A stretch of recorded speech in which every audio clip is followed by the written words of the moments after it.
En manchette aujourd'hui, retour sur le conseil de la MRC tenu la semaine dernière. Bonjour et bienvenue à votre bulletin de nouvelles du 13 mai 2024. Daniel Yvon en remplacement de Alain Bellumeur qui ne pouvait être présent aujourd'hui. Une première information avant de commencer les nouvelles du 13 mai au 31 mai sur la 138 à la hauteur de Saint-Barthélemy. Entre l'autoroute 40 et la montée Saint-Laurent, il y aura un remplacement de ponceau. Donc, on parle d'une fermeture complète du 13 mai au 24 mai. Le chemin de détour par la montée Saint-Laurent sera l'autoroute A40, l'autoroute 40 et la route 138, circulation en alternance. La durée des travaux, les entraves peuvent être modifiées en raison des contraintes opérationnelles ou de météorologie. Consultez le Québec 511 pour plus d'informations et pour pouvoir avoir une mise à jour de ce tronçon qui est maintenant fermé à la circulation. Nous allons maintenant à la MRC d'Autrey qui a tenu son conseil mensuel la semaine dernière. Une première nouvelle, des citoyens de Sainte-Élisabeth se sont rendus en autobus et la MRC a eu droit à leur présence à un voyage de groupe. En effet, une quarantaine de citoyens de la municipalité de Sainte-Élisabeth ont utilisé un autobus pour se rendre à Berthierville et assister à la rencontre des maires. Ces citoyens se questionnent. Leur municipalité et la MRC ont divorcé il y a quelques mois d'une entente touchant la desserte en services de technologie de l'information, les services TI. Bonne idée, mauvaise idée? Les conséquences financières, la municipalité pourrait-elle aussi quitter le programme Autrey branché? Si oui, quelles sont les conséquences pour les citoyens de Sainte-Élisabeth et les conséquences financières pour leur municipalité? Ces citoyens cherchent des réponses à leurs questions. Ils ont frappé aux portes des élus de la MRC, semble-t-il insatisfaits des réponses de leur municipalité. À la période de questions, ça a duré plus de 30 minutes. Nous allons vous présenter présentement un extrait de cette période de questions. Écoutons un citoyen interagir avec le préfet de la MRC, M. Christian Goulet, le directeur général de la MRC, M. Bruno Tremblay, le maire de Lanoraie, André Villeneuve, et le maire de Saint-Didas, Yves Germain. Regardons cet extrait. Il y a des choses qui vont changer. Là, mettons, on va payer, on n'aura pas de droit. Mettons, M. Hull va payer pour avoir de l'Internet à haute vitesse, un autre va payer, on n'aura pas de droit au lot de vente. C'est ça? La question était par rapport au réseau TI informatique. Est-ce que le fait que la municipalité a quitté les infrastructures de la MRC au niveau TI, ça n'a pas d'impact sur Autrey branché pour les citoyens? Pas du tout. Ça n'a pas d'impact sur la fibre qui est déroulée haute vitesse chez vous. Les citoyens vont pouvoir être desservis. Les redevances viennent à la MRC. Donc, la MRC, c'est des quotes-parts de moins à demander aux municipalités, au final. Monsieur a dit quelque chose d'intéressant ici. Puis, il faudrait juste que ce soit validé, parce que moi aussi, je veux bien le comprendre, parce qu'il parlait des redevances de Autrey branché. Si. Donc, Autrey branché, ils doivent continuer à payer les emplois. Ils continuent de payer les emplois. Admettons qu'ils sortent de Autrey branché, c'est ça que vous voulez dire? Bon. S'ils se retirent, il n'y a pas d'incidence pour se brancher pour le citoyen. Mais oui, la municipalité va continuer à payer les frais récurrents qu'on appelle et va payer aussi sa partie pour le règlement d'emprunt, mais ne participera pas au profit qu'on pourrait faire. C'est ça. Mais ça, c'est pas réglé. Vous faites, on va dire, 500 000 de profit, parce que c'est de la grosse avance. Puis vous allez vous séparer ça à 14 000. Oui, monsieur. Puis Sainte-Élisabeth, on va regarder passer le petit bonheur. Oui. En fait, ça reste à la MRC. On ne se sépare pas ça, ça reste à la MRC. Mais à terme, c'est plus 1,2 million. OK. Mais là, je voudrais arrêter tout le monde, s'il vous plaît.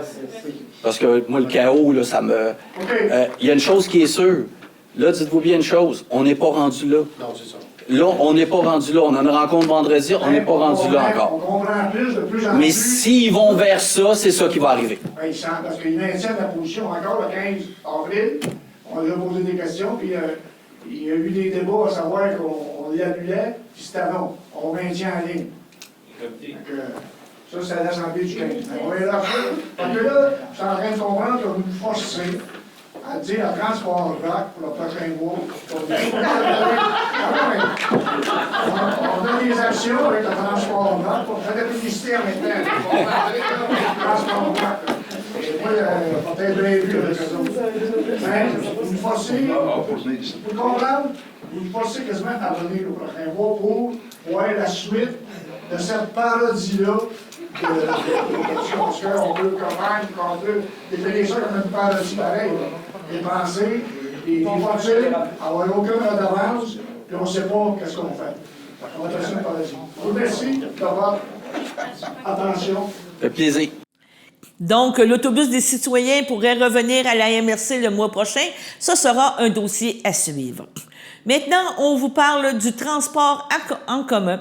Le programme d'urgence d'aide au transport collectif, les élus adoptent le rapport final et cognent à la porte de Québec. Le greffier trésorier et directeur général a déposé par voie électronique le rapport final des pertes et recettes de tarifaires et d'achalandage pour 2023 en lien avec le service de transport en commun de la MRC. Une résolution formée en vertu du premier alinéa sur la loi des transports, loi qui permet au ministère des Transports et de la Mobilité durable d'accorder des subventions pour fin de transport. Considérant un programme d'aide d'urgence au transport collectif mis en place durant la pandémie et pour soutenir le maintien du transport collectif et considérant qu'un rapport final de recettes tarifaires ont été présentés pour 2023 et doit être adopté et transmis au ministère, il a été proposé par la mairesse Sonia Desjardins, appuyée par le maire Gaétan Gravel, d'adopter le rapport des pertes et recettes tarifaires d'achalandage pour 2023 et d'autoriser le directeur général à signer tout document entente en lien avec des aides financières octroyées par le ministère. La MRC espère donc un coup de pouce financier supplémentaire au niveau du transport en commun. Écoutons l'extrait. Programme d'aide d'urgence en transport collectif, c'est l'adoption, c'est tout simplement un rapport final. Vous savez, pendant la COVID, le gouvernement a envoyé des sommes d'urgence à toutes les entités comme nous autres, c'est nous autres ici qui gèrent le transport. On a des sommes d'urgence qui nous ont été octroyées. Évidemment, il n'y avait plus grand monde, puis ça a été octroyé partout. C'est tout simplement le rapport final de ce qui a été fait avec l'argent. Mais cet argent-là était dédié seulement au transport et était utilisé seulement dans le transport. Donc, ça me prend un proposeur ou une. Madame Desjardins. Monsieur Gravel. Donc, maintenant, on s'en va sur un autre sujet, et c'est le retrait de la municipalité de Mandeville du service d'inspection. La municipalité de Mandeville a signé une entente avec la MRC d'Autrey relativement au service d'inspection, et cette entente se termine le 31 décembre 2024. En lien avec ce service offert, la MRC a reçu une résolution de municipalité indiquant son intention de mettre fin à la dite entente.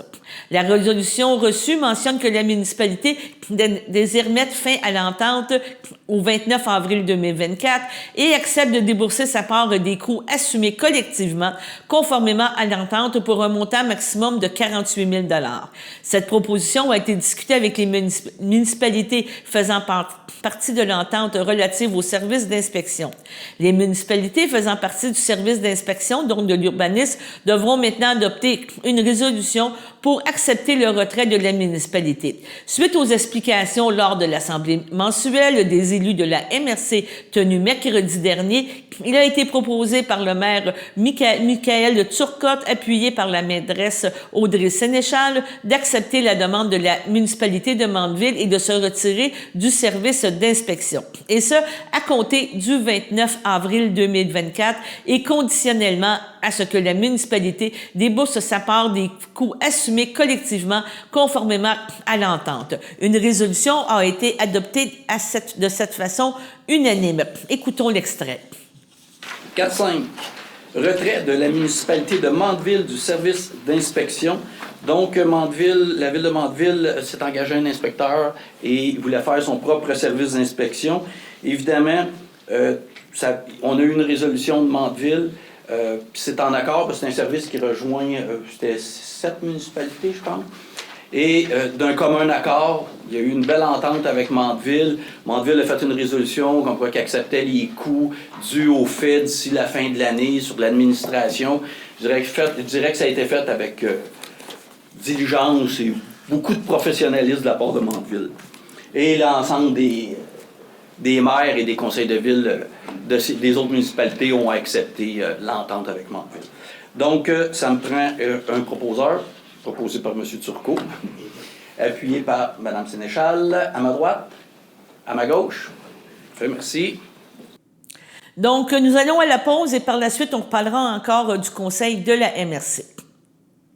Votre station de télévision de Berthierville vous invite cordialement à son bingo hebdomadaire télédiffusé tous les samedis matins dès 9h30. Depuis longtemps, les fans de CTRB se divisent le joyeux montant de 600 $ chaque semaine à cette joute de bingo. N'oublions pas non plus le super bingo mensuel d'une cagnotte de 2000 $ que vous pourriez vous partager chaque premier samedi du mois. Un moment de fébrilité qui pourrait devenir payant pour plusieurs d'entre vous. Pour vous procurer ces fameuses cartes de jeu, les dépositaires participants sont à Berthierville, le dépanneur Formule 1, la station-service Armois sur le boulevard Gilles Villeneuve, le marché IGA Extra Famille Mont-d'Or sur la rue Gabrielle Brissette, le marché Métro Boucher sur la rue Notre-Dame et la pharmacie Proxime sur la rue Frontenac. À Saint-Ignace de Loyola, le dépanneur Proxy sur la rue de la Traverse, la boucherie Aldo sur le rang Saint-Michel. C'est donc un rendez-vous hebdomadaire chaque samedi matin à 9h30 sur les ondes de CTRB, votre télévision locale et régionale, celle-ci toujours en haute définition. Toute l'équipe de CTRB vous remercie de votre fidélité et vous souhaite bonne chance.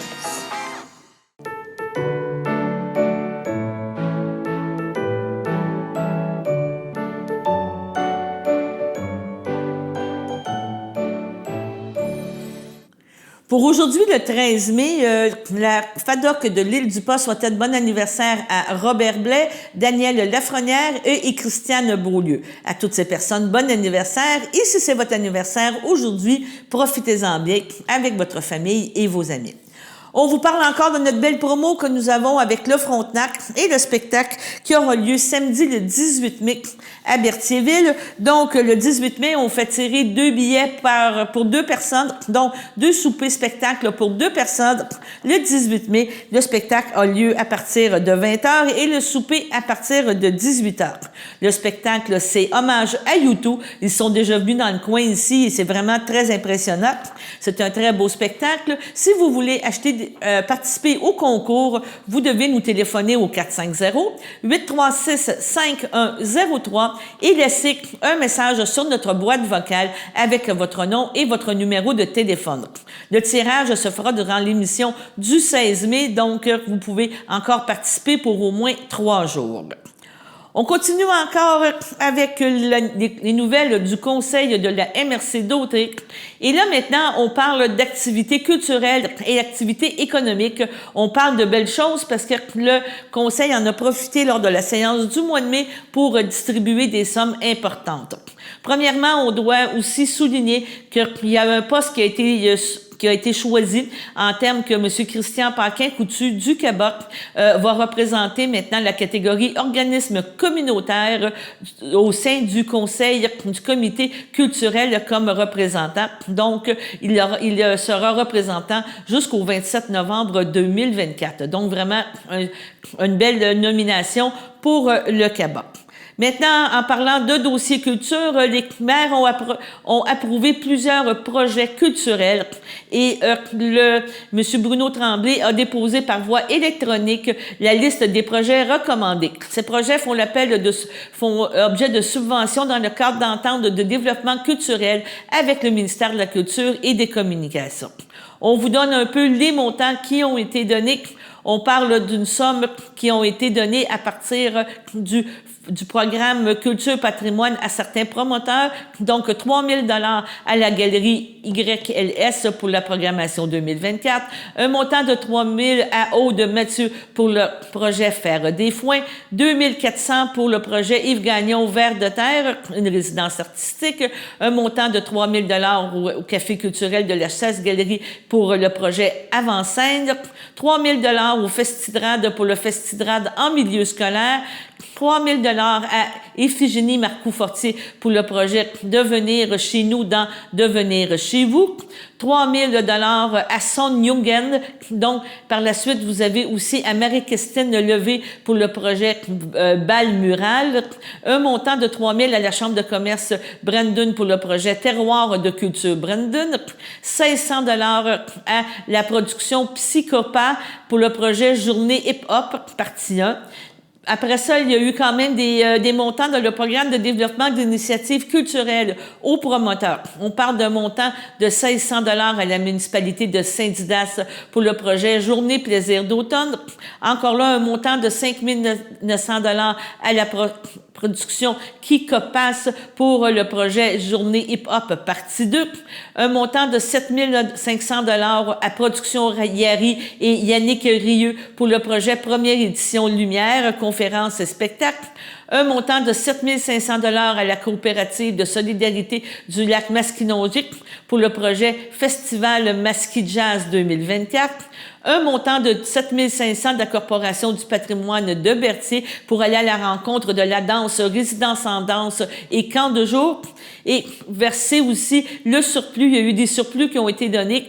Donc, il y a eu des montants qui ont été donnés en plus. On parle du projet au 100 méandres, art et découverte pour le projet La Grande Valse. Un montant de 7 500 et 7 500 à la maison Rosalie Cadra pour le projet Reflet. Donc, vraiment, des très bonnes selles, des très belles sommes qui ont été remises à la MRC en termes de culture. Et toujours maintenant dans un autre domaine, mais le domaine des affaires, DEA a tenu aussi à déposer par voie électronique la liste des projets recommandés pour la politique de soutien aux projets structurants suite à cette rencontre. Donc, il y a eu certains projets qui ont été approuvés. On parle de projets en lien avec le programme PAC Rural, Milieu de vie bonifié d'Action Famille Lavaltrie. On parle aussi de cuisine communautaire à Manville. Approuvé aussi le projet Aire de jeu présenté par l'Action Famille Lanorec et aussi le centre multifonctionnel présenté par la municipalité de Saint-Cuthbert. Donc, écoutons dans un premier temps ces nominations qui ont été présentées par le Conseil de la MRC. Dépôt des projets et recommandations. Donc, évidemment, il y a un comité qui regarde tout le temps si les projets, premièrement, sont admissibles à ces programmes de subvention-là qui sont générés par DEA, mais qui est financé par le gouvernement. Et après ça, il y a un comité où il y a 2 citoyens, je pense, 3 citoyens qui siègent, et la décision est prise si les sommes sont octroyées. Donc, je peux vous les nommer quand même. C'est Milieu de vie bonifié, Action Famille Lavaltrie. Donc, c'est 100 000 $ qui est octroyé, puis c'est dans l'enveloppe dédiée à Lavaltrie. C'est pour l'agrandissement de la maison de la famille. Parce que ce qu'il faut dire, dans ce programme-là, il y a une enveloppe régionale pour des projets régionaux et il y a des enveloppes qui sont dédiées à chaque municipalité. Donc, quand c'est un projet qui est vraiment dédié à la municipalité, ça part de l'enveloppe de la municipalité et non du régional. Donc, il y a aussi cuisine communautaire municipalité de Mandeville pour un montant de 110 400 $ dans l'enveloppe de Mandeville.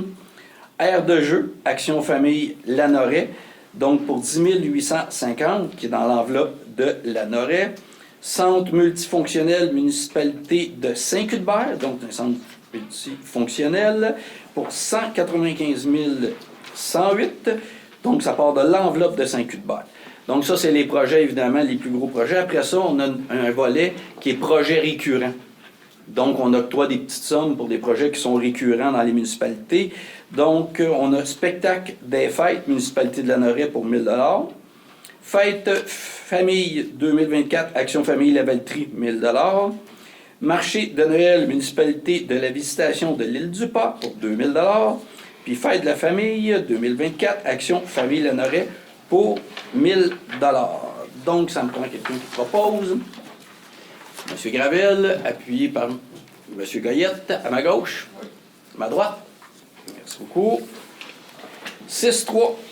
Appui à la MRC de Mekinac.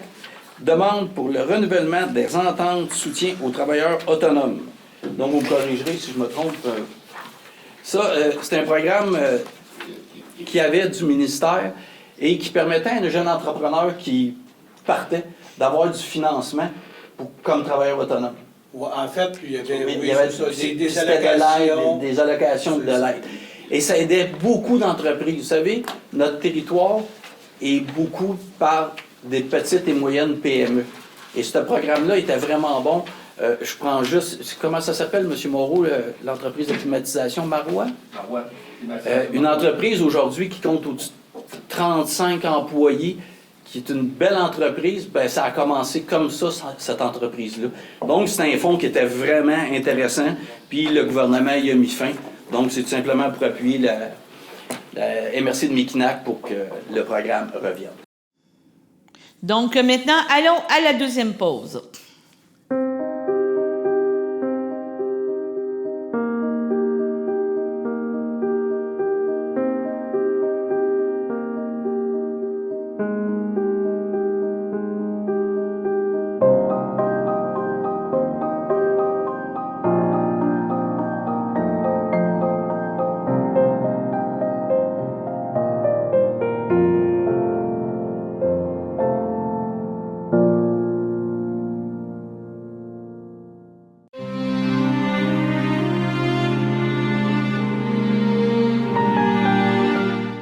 Au CHDL de Saint-Charles-Borromée, le 24 avril, à l'âge de 55 ans, est décédé M. Martin Dumontier, conjoint de Sylvie Durand, demeurant à Berthierville. Il laisse dans le deuil, outre sa conjointe, ses enfants, Geneviève Dumontier, Alexandre Dumontier, Léa-Rose Morel, ainsi que ses parents, André Dumontier, Nicole Destrempes, sa belle-mère Cécile Durand, feu Eugène Durand, ses sœurs, son frère, beau-frère et belle-sœur, Carole Dumontier, Joël Bernèche, Isabelle Dumontier, feu Jocelyn Dumontier, Caroline Joly, Linda Durand, Louis Vallière, Stéphane Durand, Lahongue, Éric Durand, ses neveux et nièces, Jérémy, Philippe, Marjolaine, Cédric, Christophe, Amélie, Tommy, Mégane, Océane, Maverick, ainsi que plusieurs cousins, autres parents et amis. La famille vous accueillera le samedi 18 mai dès 11h au complexe funéraire Eftério de Berthierville. Suivra une liturgie à la chapelle du complexe à compter de 14h30. Au CHUM de Montréal, le 29 avril, à l'âge de 56 ans, est décédé M. David Brissette, époux de Manon Poudrier, demeurant à Berthierville. Il laisse dans le deuil, outre son épouse, 16 enfants, Louis-Philippe Gabriel Lambert, Émilie, Jérémy, Antoine, Justin, Sophie Puccellac, ses parents Laurent Brissette et Marie Pamphili, sa belle-mère André Saint-Martin, feu Jean-Pierre Poudrier, son frère, sa sœur, beau-frère et belle-sœur, Pierre-Élie Brissette, Nathalie Richard, Marie-Josée Brissette, Ghislain Dufort, Dominique Poudrier, Chantal Poudrier, Alain Poudrier, ses neveux et nièces Cédric, Jessica, Charlie Damien, Bastien et Dominico, ainsi que plusieurs autres parents et amis. La famille vous accueillera le 18 mai dès 16h30 au complexe funéraire Eftério de Berthierville. Suivra un hommage directement au salon à 20h. Au centre hospitalier Champlain de Berthier, le 22 avril, à l'âge de 90 ans, est décédée Mme Claire Fafard, épouse de feu Jean-Guy Fafard, demeurant à Berthierville et autrefois de Saint-Barthélemy. Elle laisse dans le deuil ses enfants, France, Daniel, Sylvie, Guylaine, son filleul et petit-fils Jean-Philippe Vanek, Jessica André, ses petits-enfants, Guyane Michaud, Pierre-Luc Désy, Delphine Michaud, Jessie Plante, Alexandre Mousseau, Hélène Lefebvre, Caroline Mousseau, Audrey Lusco, ses 10 arrière-petits-enfants, son frère Jacques Fafard, Lisette Giroux, feu Ginette Fafard, ainsi que plusieurs neveux, nièces de la famille Michaud, ainsi que plusieurs autres parents et amis. La famille vous accueillera le 19 mai dès 11h au complexe funéraire Eftério de Berthierville. Suivra une liturgie à la chapelle à compter de 15h. À l'Institut de cardiologie de Montréal, le 19 avril, à l'âge de 63 ans, est décédé M. Daniel Toupin, fils de Émilien Toupin et de Lucie Dumontier, demeurant à Lavellerie et natif de Saint-Cuthbert. Il laisse dans le deuil, outre ses parents, son frère, ses sœurs, beaux-frères et belles-sœurs, Réal Toupin, Diane Toupin, Céline Toupin, Marc Dosti, ses neveux et nièces, André et Hélène Toupin, Stéphanie Higgins, Marie-Noël et Natalia Higgins, Guillaume, Joanie et Maxime Dosti, ainsi que plusieurs oncles, tantes, cousins, cousines, autres parents et amis. La famille vous accueillera le 25 mai dès 9h30 à l'église de Saint-Cuthbert où suivront les funérailles à 11h en ce même lieu. M. Toupin sera inhumé au cimetière de Saint-Cuthbert le même jour. Au CHDL de Saint-Charles-Borromée, le 2 mai, à l'âge de 66 ans, est décédé M. Pierre Jalette, époux de Diane Laporte, demeurant à Berthierville. Il laisse dans le deuil, outre son épouse, ses filles, Marie-Pierre Mathieu Provencher, Alexandra Benoît Michaud, Joanie, son petit-fils Théo, champion, Provencher, sa belle-mère, Madame Rita Laporte, feu Marcel Laporte, son frère, ses sœurs, beaux-frères et belles-sœurs, Michel Jalette, feu Jean-Claude Garceau, Lise Jalette, Camille Dubois, Jean Jalette, Lagagnère, Louise Jalette, Daniel Lafrenière, Sylvie Laporte, Denis Boulet, Manon Laporte, Christian Baudouin, ainsi que plusieurs neveux, nièces, autres parents et amis. La famille vous accueillera le 25 mai dès 10h au complexe funéraire Efterio à Berthierville. Suivra un hommage à la chapelle à compter de 14h. Sur ce, allons à la météo.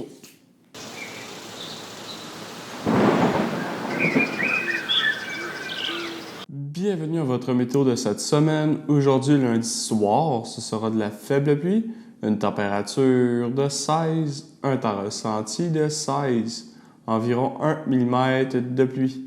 Lundi nuit, ce sera de la faible pluie, une température de 13, un temps ressenti de 12, environ 1 à 3 mm de pluie. Mardi matin, ce sera nuageux avec orage dispersé, une température de 14, un temps ressenti de 13, environ 1 mm de pluie. Mardi après-midi, ce sera de la possibilité d'orage, une température de 21, un temps ressenti de 22, environ 1 mm de pluie. Mardi soir, ce sera des risques d'averses, une température de 18, un temps ressenti de 18, environ 1 mm de pluie. Et voilà, c'était tout pour votre météo. Donc, c'était tout pour votre bulletin en date du 13 mai. On espère que vous avez apprécié. Alain Bellumeur sera de retour demain pour le prochain bulletin. Sur ce, soyez attentifs à nos publications et on se voit demain pour un prochain bulletin. Merci.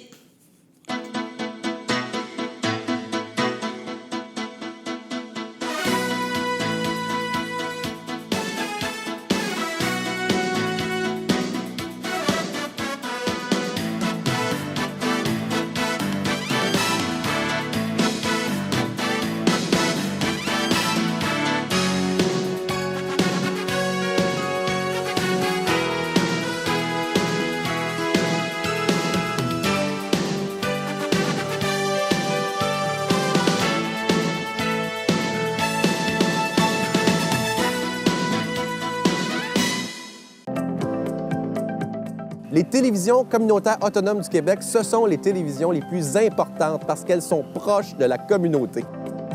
On veut encourager des gens qui parlent de ce qui nous intéresse, mais aussi qui participent au développement local. Mais c'est fini le temps là, où on allait lire une affaire qui a été écrite avant hier au bout du monde. Non! Tu veux savoir ce qui se passe chez vous? Bien, ma télé préférée, c'est la télé autonome communautaire. C'est ici que ça se passe. Sachez que vous pouvez nous faire part de vos commentaires, soit pour une annonce gratuite sur notre babillard ou toute autre suggestion en nous rejoignant par téléphone au 450-836-5103, 450-836-5103, ou bien par courriel tvcberthierville@hotmail.com, sur Facebook en écrivant Facebook CTRB. Et surtout, n'hésitez pas à visiter notre chaîne YouTube afin d'y retrouver une grande partie de notre programmation sur YouTube CTRB.